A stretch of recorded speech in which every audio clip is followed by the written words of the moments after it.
할렐루야, 반갑습니다. 오늘은 에베소서 4장 말씀입니다. 제목은 그는 머리니 곧 그리스도라는 제목을 가지고 말씀을 나누겠습니다. 그래서 계속해서 에베소서 말씀을 강해를 하고 있는데요. 벌써 4장입니다. 4장을 한마디로 요약을 하면 하나됨입니다. 하나됨. 하나됨. 하나됨이 무엇입니까? 연합을 말합니다. 연합. 하나가 되었다는 것입니다. 여러분도 하나가 되라는 뜻입니다. 사도 바울은 하나가 되어야 된다고 계속해서 강조를 하고 있습니다. 1절에 보겠습니다. 그러므로 주 안에서 갇힌 내가 너희를 권하노니 너희가 부르심을 받은 일에 합당하게 행하며 라고 말씀하고 있습니다. 사도 바울은 우리가 1절 말씀을 볼 때 위쪽으로는 주의 복음을 전하다가 감옥에 갇힌 상태에서 성도들인 예외소 교인들에게 편지를 쓰고 있다라는 해석을 할 수 있습니다. 그리고 두 번째로 영적으로는 그리스도의 복음을 위해 그리스도 안에서 하나가 된 상태를 내가 갇혔다라고 표현을 했을 것이라는 두 가지 해석으로 나눌 수 있습니다. 에베소 4장 말씀을 보면서 이 내용을 가지고 한 20챕터 20주에 걸쳐 가지고 할 수 있을 정도로 방대한 양입니다. 그래서 전체적인 그리고 그래도 그동안 살펴보지 못했던 방향을 좀 더 알아보는 시간을 갖도록 하겠습니다. 너희 하나님의 자녀들은 백성들은 부르심을 받은 일에 합당하게 행하라는 것입니다. 부르심의 목적에 맞게 깨닫고 살라고 말씀하고 있습니다. 에베소 1장 8절에서 9절까지 에베소 1장 18절에서 19절 말씀처럼 너희 마음의 눈을 밝히사 그의 부르심의 소망이 무엇이며, 그때 강조했죠. 그의 부르심의 소망이 무엇이며 성도 안에서 그 기업의 영광의 풍성함이 무엇인지 깨달으라는 것입니다. 알으라는 것입니다. 그래서 그렇게 그 목적대로 살아가라고 말씀하고 있습니다. 그의 힘의 위력으로 역사하심을 따라 믿는 우리에게 베푸신 능력의 지극히 크심이 어떠한 것을 깨닫고 알으라고 사도 바울은 말씀하고 있습니다. 그래서 그분을 전적으로 의지하고 하나됨으로 살아가라, 그렇게 말씀하고 있습니다. 우리가 알았으면, 깨달았으면 그렇게 행해야 된다는 것입니다. 그 내용이 지금 2절에서 6절까지 나와 있습니다. 2절 보시겠습니다.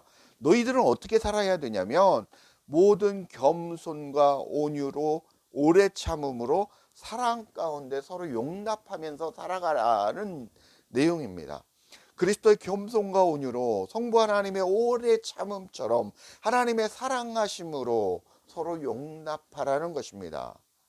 그렇게 살아가라고 사도 바울은 말씀하고 있습니다. 3절 평안에 매는 줄로, 평안에 매는 줄로, 평안에 매는 줄, 보이지 않는 줄로 성령의 인치심으로 뭐라고 합니까? 성령이 하나 되게 하신 것을 힘써 지키라라고 말씀하고 있습니다. 성령 하나님의 역할은 내가 믿음을 지키게 하는 역할을 하고 있다는 것입니다. 그렇게 꽁꽁 나를 하나님께 매달아 떨어지지 않게 받쳐주고 있다라는 것입니다. 그런 역할을 성령 하나님께서 하신다라고 말씀하고 있습니다. 성령 하나님께서 하나 되게 하신 것을 지켜나가라고 하는 겁니다. 그러면 누구와 하나 되었습니까? 여러분은 누구와 하나 되었습니까? 바로 그리스도와 하나가 되어야 된다는 것입니다. 하나가 되었다라는 것입니다. 그리스도와 하나가 되었다라는 것입니다. 이것을 지켜나가야 된다라는 것입니다. 어떻게? 겸손과 온유함으로, 그리고 오래 참음으로, 그리스도의 사랑으로, 하나님의 사랑으로 살아가라고 말씀하고 있습니다. 4절에 몸이 하나요 성령도 한 분이십니다. 몸도 하나이지 않습니까? 몸과 마음이 하나이지 않습니까? 그리고 성령도 한 분이시라고 말씀하고 있습니다. 이와 같이 너희가 부르심의 한 소망 안에, 부르신 게 막 여러 가지 목적이 있는 게 아니라 한 가지 소망이라는 것입니다. 그 부르심을 받았다라는 것입니다. 그게 무엇입니까? 그리스도와 하나가 되는 것입니다. 그렇게 살아가라는 것입니다. 그 부르심의 한 소망을 지켜나가라고 말씀하고 있습니다. 5절에 주도 한 분이시오, 주님도 한 분이시라는 겁니다. 성삼위일체 하나님도 한 분이시라는 것입니다. 믿음도 하나라는 것입니다. 침례도 하나라는 것입니다. 6절에 하나님도 한 분이시라고 말씀하고 있습니다. 곧 만유의 아버지시라. 만유 위에 계시고 만유를 통일하시고 만유 가운데 계시도다라고 말씀하고 있습니다. 우리의 마음 땅 가운데, 우리의 마음 땅 가운데 그리스도, 예수 그리스도와 함께 우리가 십자가에 못 박혀 죽었고, 우리 마음 땅 가운데 그리스도와 함께 부활하여, 누구와 함께? 그리스도와 함께, 그리스도와 함께 우리가 예수 그리스도와 함께 우리가 같이 살아가는 것입니다. 이것을 힘써 지켜주시는 분이 성령 하나님이고, 그 사랑을 보내주신 분이 성부 하나님이시라는 것입니다. 내 안에는 그래서 성삼위 일체 하나님께서 살아 역사하신다라는 것입니다. 그렇게 나는 내가 믿음으로 말미암아, 그 은혜로 말미암아 구원을 받았나니 이것이 너에게서 난 것이 아니요 하나님의 선물로 말미암아 이렇게 내 안에 성삼위일체 하나님과 함께 살아간다는 것입니다. 여러분은 성전이라는 것입니다. 하나님이 계시는 성전, 여러분이 예배를 드리는 예배당에 계시는 그 하나님은 그 예배당에 계시지 않고 어디에 계시냐면 여러분 마음 땅 가운데, 하나님이 지으신 그 가운데 계시는 것이, 하나님이 짓지 않은 곳에는 성삼위일체 하나님이 안 계신다라는 것입니다.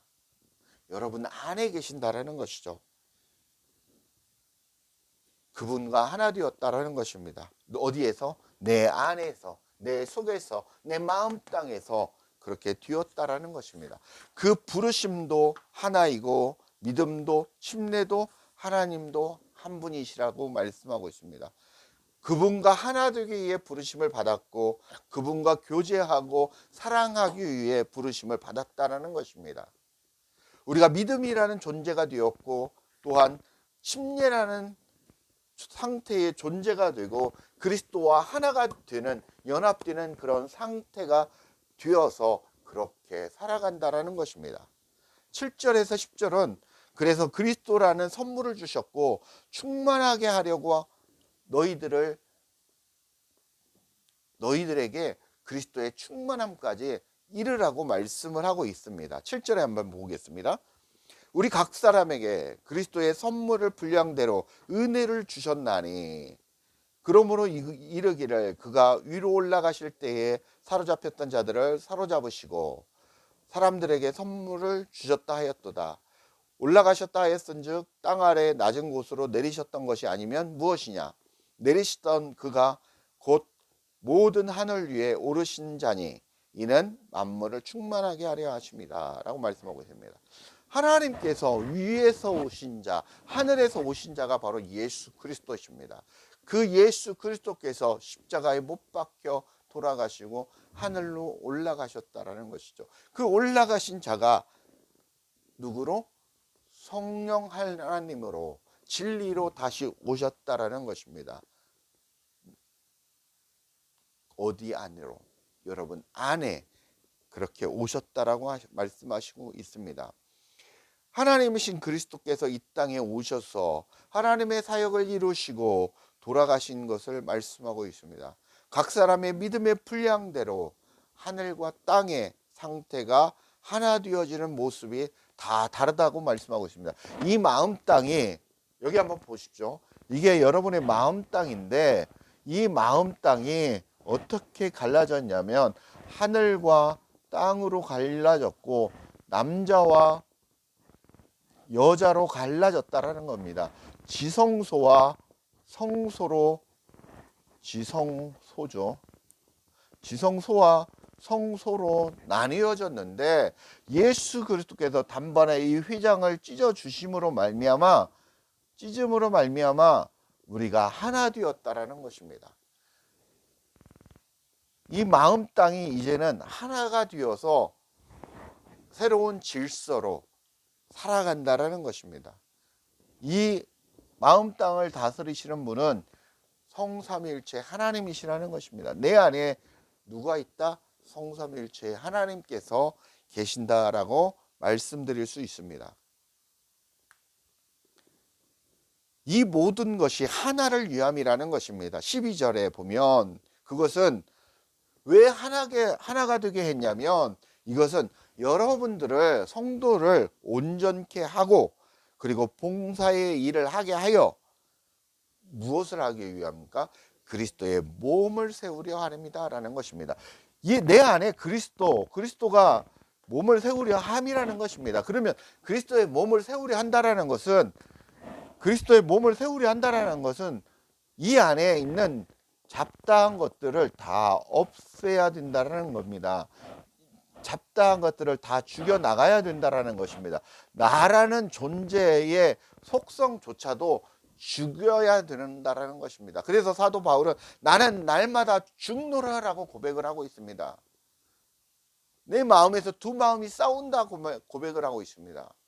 그 하나님께 매여진 자, 성령 충만한 그 사도 바울도 내 마음에 나도 모르는 것들이 있다라고 말씀하고 있습니다. 내가 아는 것, 내가 모르는 것들이 있어서 충돌하고 있다.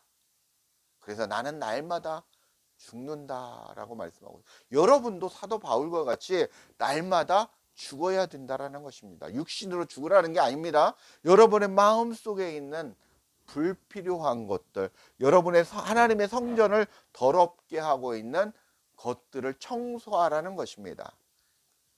이해가시죠? 그렇게 하라고 말씀하고 있습니다. 그래야 그리스도의 몸을 세울 수 있다는 것입니다. 즉 복음을 선포하고 가르치는 목적을 실현하는 성도들이 온전케 되도록 회복시키고 훈련시키는 것을 의미합니다. 회복과 훈련을 통해 온전케 된 성도들이 하나님의 하나됨의 사역을 감당되도록 도와주는 그 사역이 바로 성령님의 사역이라는 것입니다. 즉 그리스도와 하나가 되어 온전히 그리스도만이 사는 삶이 바로 그리스도의 몸을 세우는 것입니다. 나는 죽어 없어져야 한다는 것입니다. 13절 우리가 다 하나님의 아들을 믿는 것과 아는 일에 하나가 되어 온전한 사람을 이루어, 온전한 사람을 이루기 위해서는 내가 진짜 하나님의 사람, 인간, 사람이 되기 위해서는 어떻게 되는 것입니까? 하나님을, 아들을 믿어야 된다는 것입니다. 첫 번째는 사람이, 여러분 온전한 사람이 되기 위해서는 무엇을 해야 됩니까? 1번 뭐라고 나와 있습니까? 하나님의 아들을 믿어야 된다는 것이죠. 하나님의 아들을 믿어야 된다는 거예요. 두 번째 뭐라고 나와 있습니까? 그를 아는 일에, 그러니까 하나님의 아들을 아는 일, 하나님의 아들을 아는 일은 무엇입니까? 성부 하나님을 알아가는 것입니다. 그리스도를 알아가시는 거라는 겁니다. 성삼위일체를 알아가시는, 하나님을 알아가야 된다고 말씀하는 것입니다. 그래야 여러분이, 그래야 뭐가 된다라는 거니까 장성한, 그리스도의 장성한 분량에 이르기까지 성장한다라는 것입니다. 이게 무엇입니까? 다시 말하면 충만함이랍니다. 충만함.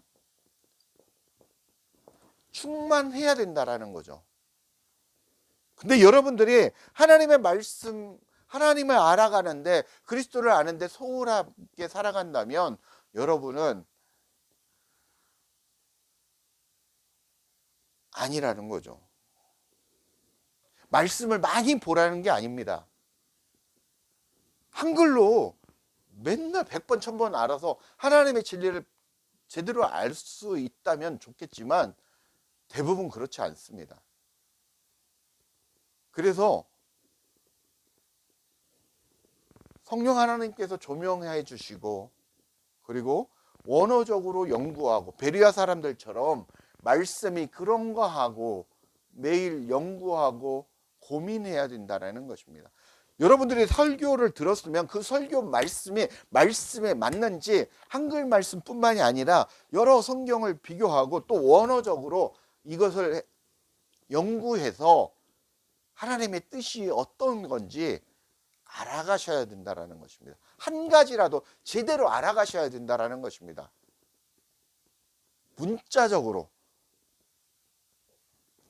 문자적으로만, 역사적으로만 해석하지 마시고 그 깊은 뜻까지도 여러분이 알아가셔서 충만해져야 된다는 것입니다.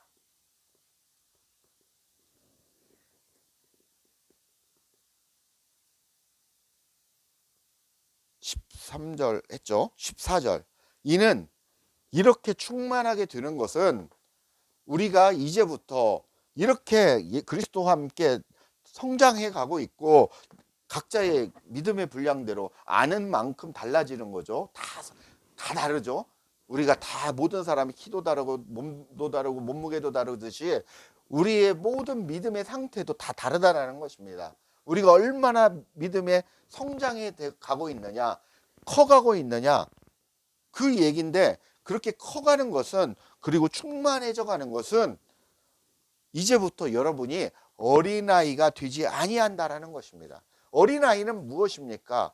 내가 젖을 먹어야 되지 않습니까? 의존해서 먹어야 되지 않습니까? 또 스스로 알아가지 못하라는 것입니다. 이것은 어린아이는 영적으로 도의 초보, 이제 갓 믿음을 알았고, 아, 그리스도께서 나를 위해 십자가에 못 박혀 돌아가셨구나라는 것을 깨닫게 되는 상태, 그 상태에서 뛰어넘어서 하나님이 내 안에 계신다라는 것을 깨닫고 그분과 동행하는 삶을 사는 게 한 단계 더 업그레이드된 영적인 신앙의 단계라는 것입니다. 여러분이 백날 교회에 가서 예배드리고 방언 기도하고 새벽 예배 드리고 기도하고 해도 하나님은 여러분의 기도를 받지 않는다라는 것입니다. 왜요? 그분을 인정하지 않는데 어떻게 하나님이 그 기도를 듣습니까? 생각을 해보세요. 하나님은 어디에 있다고 그랬습니까? 여러분 마음 땅 안에 계시다고 그랬습니다. 근데 하나님 잠깐 계세요. 나 새벽 예배 가가지고 5시에 4시에 6시에 가서 기도하고 올게요. 가서 기도합니다. 그러면 우리가 밖으로 기도하는 그 기도는 누구한테 하는 것입니까? 공허한 메아리처럼 하는 것입니까? 아니면 또 다른 잡신한테 하는 것입니까? 그 위험한 거라는 것을 말씀을 드립니다. 여러분들 심각하게 생각하셔야 됩니다. 하나님은 내 안에 계십니다. 그러면 내 안에 하나님과 대화를 하셔야 됩니다. 내 안에 성삼위일체 하나님께 물어보셔야 된다는 것입니다. 밖으로 가서 얘기하고 주여! 저도 수십 년간 그렇게 신앙생활 했습니다. 근데 잘못됐다라는 거죠. 잘못했으니까 바로 잡아야 되죠. 여러분들도 마찬가지입니다. 그게 옳은 것이냐 쫓아가고 있습니다. 다른 얘기 다 안 듣습니다. 귀 멀고 눈 멀고 그냥 갑니다. 따라갑니다. 우리 담임 목사님이 그렇게 얘기 안 했는데 담임 목사님이 천국 데리고 갑니까? 천만의 말씀입니다. 여러분 정신 차리셔야 됩니다. 16절 15절입니다. 오직 사랑 안에서 참된 것을 하여 범사에 그 해까지 자랄지라 그는 머리니 그리스도라 라고 말씀하고 있습니다. 내 마음 땅에 충만한 어디까지 그리스도로 가득 차야 된다는 것입니다. 하나님의 영적인 말씀으로 가득 차야 된다는 것입니다. 16절 그에게서 온몸이 각 마디를 통하여 도움을 받음으로 연결되고 결합되어 각 지체의 분량대로 역사하여 그 몸을 자라게 하며 사랑 안에서 스스로 세우느니라 라고 말씀하고 있습니다. 여기 이 문구를 우리는 그렇게 알고 이해했지 않습니까? 우리의 모든 성도들은 각 지체고 각 맡은 사역이 다르고 부분이 다르게 다 하나가 되어서 교회의 공동체가 이루어져서 그렇게 우리는 하나님 앞에 드려져 간다라고 그렇게 이해하고 말씀을 배워왔습니다. 그것도 틀린 말은 아닙니다. 그러나 정확한 말씀이라고 할 수도 없습니다. 그리스도께서 이 모든 성경은 내 안의 상태를 얘기하기 때문에 내가 교육된 상태, 그 상태를 얘기하고 있다는 것입니다. 하나님 안에는 그리스도 안에는 또 많은 하나님의 지체들이 있다라는 것이죠. 나 같은 교회들이 있다라는 것입니다. 17절. 그러므로 내가 이것을 말하며 주 안에서 증언하느니 이제부터 너희는 이방인이 그 마음에 허망한 것으로 행함같이 행하지 말라. 그러니까 이전에 우리가 이방인처럼 행하지 말라는 것입니다. 그리고 이방인들의 모습이 어떤 삶이었냐면 18절에 나옵니다. 그들이 총명이 어두워지고 이방인들은 총명이 어둡게 살았다라는 것입니다. 그 다음에 그들 가운데 무지함으로과 그들 마음이 굳어진 상태로 살아갔다라는 것입니다. 그래서 하나님의 생명으로부터 떠났다라고 말씀하고 있습니다. 이게 이방인들의 삶입니다. 그들은 생명이 없으니 감각 없는 자가 되어 19절에 자신을 방탕함에 방임하고 있다라는 거죠. 그리고 모든 더러운 것을 욕심으로 행하고 있다라는 것입니다. 이게 18절 19절 말씀이 이방인의 삶입니다. 내 욕심과 내 욕심과 어떤 세상적인 욕망을 위해서 살아간다라는 거죠. 그게 나쁘다는 게 아니라 그렇게 살아가는데 그 안에는 뭐가 없다라는 것입니다. 하나님을 아는 지혜도 없고 하나님을 아는 지식도 없고 그 생명 그리스도가 없다라는 것입니다. 죽은 자라는 것입니다. 그게 바로 이방인들의 삶인데 이방인들의 이제는 삶을 살아면 안 된다라는 것입니다. 그래서 너희는 꼭 무엇을 소유한 자로 생명을 소유한 자로 살아가라는 것입니다. 그리스도와 함께 살아가라는 것입니다. 그리스도가 떠나면 우리는 죽은 자이기 때문에 그렇게 하지 말라는 것입니다. 성령 하나님께서 그래서 성령의 매는 줄로 감싸 안아주시고 있다라는 것입니다. 20절 보겠습니다.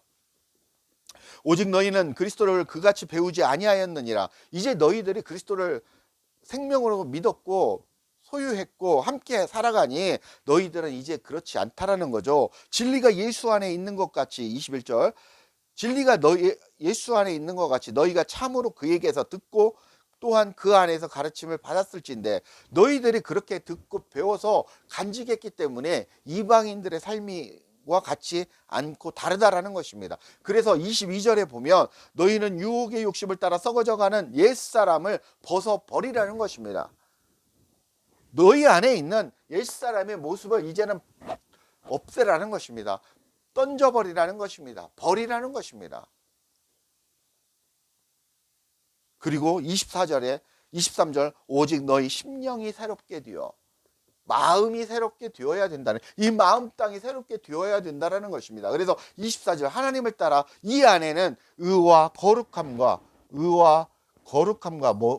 무엇입니까? 또 의와 거룩함과 진리의 거룩함으로 하나님의 의와 하나님의 거룩함으로 지으심을 받은 새 사람을 입으라는 것입니다. 새 사람이 누구십니까? 바로 그리스도라는 것입니다.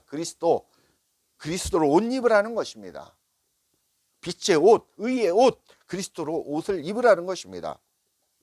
25절 그런즉 거짓을 버리고 옛사람의 모습이죠. 거짓을 버리고 각각 이웃과 더불어 참된 것을 말하라. 이제는 참된 것, 진리를 말하는 것입니다. 여러분들이 얘기를 하고 전해야 될 것은 참 진리를 말하라는 것입니다. 진리를 말하라는 내가 그리스도의 성전이 되고 참 진리가 된 참 생명을 소유한 자가 되었으면 이제는 진리를 전하라는 것입니다. 그렇게 살아가야 된다는 것입니다. 이는 우리가 서로 지체가 됨이라라고 말씀하고 있습니다. 하나님의 여러분은 지체가 됨이라는 것입니다. 성령 하나님의 지체가 되고 그리스도의 지체가 되었다라는 것입니다. 불을 내어도 죄를 짓지 말고 저도 반성 많이 합니다. 분을 내어도 죄를 짓지 말라 합니다. 해가 지도록 분을 품지 말라고 말씀하고 있습니다. 27절, 그래야 마귀에게 틈을 주지 않는다라고 말씀하고 있습니다. 저나 여러분이나 인생을 살아가면서 특히 운전하면서 분을 많이 내죠. 안 내는 분들은 천사죠. 천사가. 근데 육신의 옷을 입고 있는 사람은 그러긴 쉽지 않을 것 같습니다. 표를 안 낼 뿐이지 분을 가지고 있고, 표현을 하느냐 표현을 하지 않느냐 차이지, 분을 냈고 속이 문드러지고 썩고, 그래서 목사님들이 표를 못하니까 속병이 알아서 백혈병도 많이 걸리고 암 환자도 많이 있는 게, 목회자들 스트레스 받아가지고 그런 분들이 참 많습니다. 특히 목회자들 사모님들이 많이 그러시죠. 그리스도와 하나 된 자녀들은 생명이 있고 그리스도 안에서 가르침을 받기 때문에 이제는 옛사람의 모습을 벗어버리고 하나님의 의와 진리의 새 사람으로 거룩함으로 함께 하라는 것입니다. 그렇게 그리스도인들은 새 사람이 되었기에 죄를 짓지 말고 분을 품지 말고 마귀에게 틈을 주지 말고 그렇게 살아가야 된다라고 사도 바울은 에베소 교인들한테 권면하고 있는 것입니다. 28절 거의 다 갔습니다. 도둑질하는 자는 다시 도둑질하지 말고, 옛사람이, 도둑질하는 자가 어떤 사람입니까? 옛사람 아닙니까? 그러니까 이제는 옛사람의 모습을 버리라는 것입니다. 도둑질하지 말아라는 겁니다. 돌이켜 가난한 자에게 구제를 하라는 것입니다. 이제는 도둑질하지 말고 구제를 하라는 것입니다. 그렇게 살라는 것입니다. 자기 손으로 수고하고 선한 일을 하라는 것입니다. 결론은 구제를 하는 것은, 가난한 자를 구제를 우리가 돕고 경제적으로 돕고 물질적으로 도와주는 것도 말을 하지만, 여기 이 말씀은 어떤 거냐면 하나님의 진리의 복음을 잘 증거해라, 생명을 전해주라는 겁니다. 그래서 영적인 가난한 자가 안 되지 말라는 것입니다.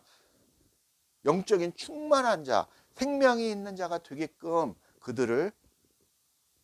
그들에게 전하라는 것입니다. 29절, 무릇 더러운 말은 너 입 밖에도 내지 말고, 더러운 말은 입 밖에도 내지 말라는 거죠. 오직 너희들은 덕을 세우는데 소용되는 대로 선한 말을 하여 듣는 자들에게 은혜를 끼치게 하라. 진리의 말씀을 선포하라는 거죠. 저희 아내가 한 입에서 이 말도 나오고 저 말도 나오고 하면 안 된다라고 얘기를 하듯이 그 얘기입니다. 내 입에서 더러운 말도 하고 하나님을 찬양하는 말도 하고 그러면 안 된다라는 거죠. 정말 진리의 삶으로, 생명의 삶으로 그렇게 마귀에게 틈을 주지 말고 살아가야 된다는 것입니다. 지금은 마귀에게 틈을 주지 않는 방법을 얘기하고 있습니다. 은혜를 끼치는 말을 하라라고 말씀하고 있습니다. 30절, 성령을 이렇게 하는 것은 성령을 근심하지 않는다라는 것입니다. 그 안에서 너희가 구원의 날까지 인치심을 받았느니라. 너희들은 하나님의 인치심을 받은 자, 성령의 인치심이 무엇입니까? 도장입니다. 너는 내 것이라는 인치심입니다. 그 보이지 않는 인치심을 우리가 받았다라는 것입니다. 그러니까 이제는 31절에 너희는 모든 악독과 노함과 분냄과 떠드는 것과 비방하는 것을 모든 악의와 함께 버리라는 것입니다. 옛사람의 모습을 버리라는 것입니다. 그리고 이제는 32절에 서로 친절하게 하며 불쌍하게 여기며 서로 용서하기를 하나님이 그리스도 안에서 너희를 사랑해서 용서함 같이 그렇게 용서하라라고 말씀하고 있습니다.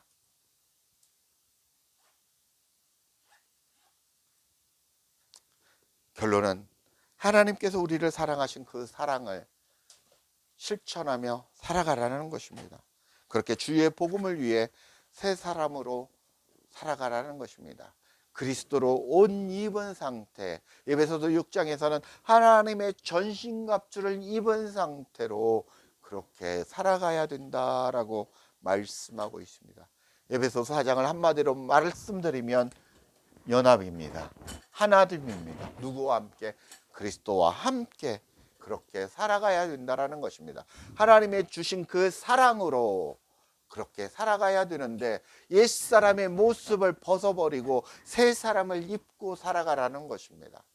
그럼 구구절절한 내용을 새 사람과 옛사람에 대해서 비교하면서 말씀하고 있습니다. 여러분의 삶은 새 사람의 삶을 살고 있습니까? 옛사람의 삶을 여전히 살고 계십니까? 저한테 하는 소리입니다. 여러분도 여러분 마음 땅 가운데 계신 성삼위일체 하나님, 남들의 눈을 의식하지 마십시오. 장로님의 다른 믿는 성도들의 눈을 의식하지 말고 목사님들의 눈을 의식하지 마시고 오직 여러분 안에 계신 성삼위일체 하나님을 의식하며 그분께 의뢰하며 그분께 질문하고 그분으로부터 답을 들으시면서 동행하시는 삶을 살기를 주 예수 그리스도의 이름으로 간절히 축복합니다. 감사합니다.